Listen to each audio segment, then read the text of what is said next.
کیا خیال ہے؟ شہد کا شربت اگر آپ افطاری میں پی لیں فائدہ ہی فائدہ، نہ صرف یہ کہ گردوں کو نقصان نہیں دے گا بلکہ فائدہ پہنچائے گا۔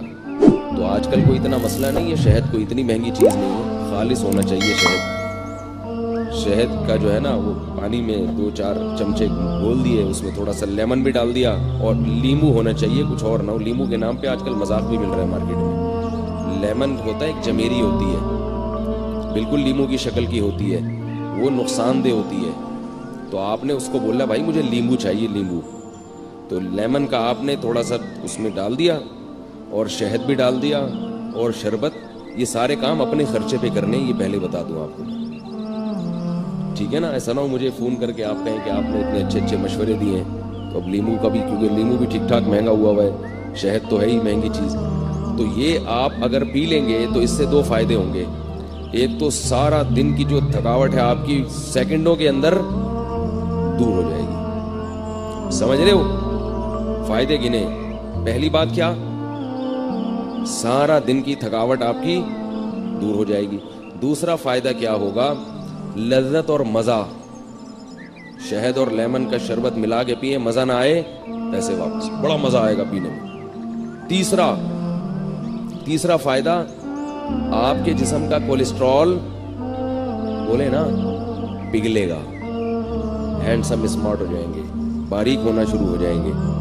نتھر، یہ جو جتنے بھی آپ کے جسم میں فاضل اور فضول چیزیں جو صبح سحری میں کھا کے پیدا ہوئی تھیں، وہ کیا ہو جائیں گی؟ ختم ہو جائیں گے، نتھرنا شروع ہو جائے گا جسم، توند کم ہونا شروع ہو جائے گی آپ کی۔ سمجھ رہے ہو نہیں سمجھ رہے بھائی؟ اور چوتھا فائدہ کیا ہوگا کہ شہد میں اللہ نے روحانی برکتیں بھی رکھی ہیں۔ قرآن میں اللہ نے کہا نا فیہ شفاء للناس، تو اللہ نے تعریف کی ہے، تو جس کی اللہ تعریف کرے ظاہر ہے اس میں جسمانی برکتیں بھی ہیں اور روحانی برکتیں بھی ہیں۔ تو یہ 4 چیزیں، اور پھر آہستہ آہستہ چینی سے جان چھوٹ جائے گی، یہ 5واں فائدہ ہوگا۔ شہد کی عادت پڑ جائے گی آپ کو کچھ دنوں میں، تو یہ تھوڑے بہت کام کیا کریں۔ اور اللہ کا واسطہ، یہ جو بازار سے جتنے قسم کے مشروبات آ رہے ہیں، جتنے قسم کے، چاہے وہ بہت اچھی کمپنیوں کے ہوں یا 2 نمبر لوکل کمپنیوں کے ہوں، سب ایک جیسے ہیں، سب نقصان دہ ہیں۔ جتنے مشروبات کوئی فری میں بھی دے رہا ہو نا، اگر فری میں بھی، تو نہ لیں اس کو۔ سمجھ گئے کہ یہاں تک؟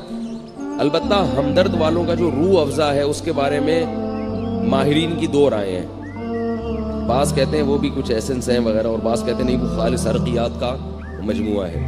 تو مجھے اس کی تحقیق، اتنی اہم باتیں ان کو فری پھوکڑ میں بتا رہے ہیں اور یہ قدر نہیں کر رہے بھائی، تو مجھے اس کی پوری طرح تحقیق نہیں ہے۔ وہ آپ ہمدرد والوں سے پوچھ لیں کہ بھائی یہ 2 نمبر آ رہا ہے، یا جب تک حکیم محمد سعید صاحب زندہ تھے تو 1 نمبر آ رہا تھا، وہ پھلوں کا رس تھا، ٹھیک ہے نا؟